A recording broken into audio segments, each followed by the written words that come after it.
Trap music is a style of electronic music derived from southern and rap and hip-hop. Typically sub-bass heavy with 808s and triplets. Fast-paced hi-hats and a halftime beat similar to dubstep. Different variations have influenced a range of electronic music genres. I can tell you that it probably means a genre of music that relates to the dirty South, Atlanta. It's basically hip-hop without the vocals, is the way I see it. What is trap music? Gets the crowd kind of like, I guess, kind of bouncing. It's got like a bounce feel to it. Trap music? No, I never heard about that. You heard of it? No, sorry, no.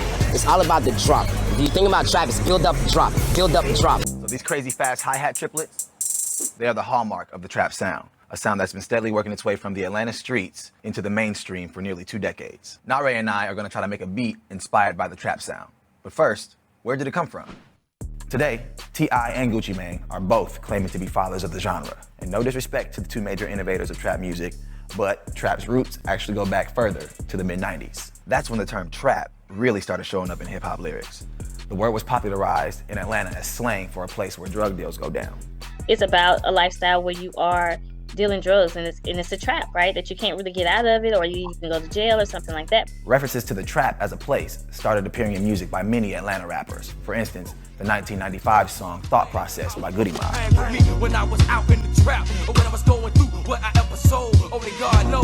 Rap music is the CNN of the black community, right? And trap music is one that is unique and that is speaking to some of the cultural and economic disparities that exist in our society today. And so a lot of the youth can relate. That brings us to the origins of the trap sound.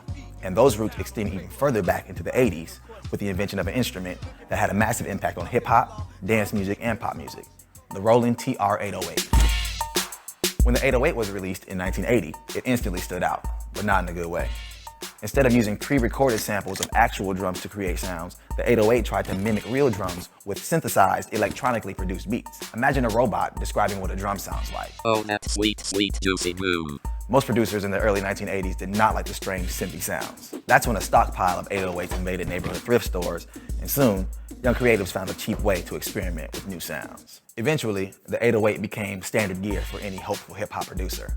In the 2015 documentary on the 808, Questlove even called it the rock guitar of hip-hop.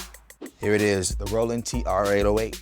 The boom that you hear when you're in a car, and you hear that bass be like boom, that's typically the 808 boom, and the 808 authentic source is from this actual machine, which is analog technology. The sounds in here, every trap producer today constantly uses. This is how you dial up every single individual sound that you're gonna use. I wanna go back to the cowbell. Yeah, go back to your cowbell CD, tap them in. What makes this special is the iconic, legendary status of the instrument itself. Wow. Now the technology is advanced to the point where an 808 is irrelevant because you can use any software program and get absolute amazing dynamics. Just on steroids. Completely not needed at all. This is the essential seasoning, exactly. But you're not using it in just any old kitchen. Yes, absolutely. I dig it.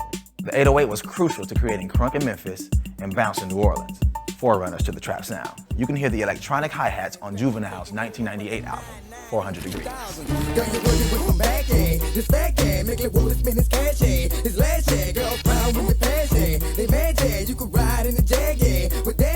Atlanta in the early 2000s is when trap really comes together. Soon, the trap trinity emerged. T.I., Young Jeezy, and Gucci Mane.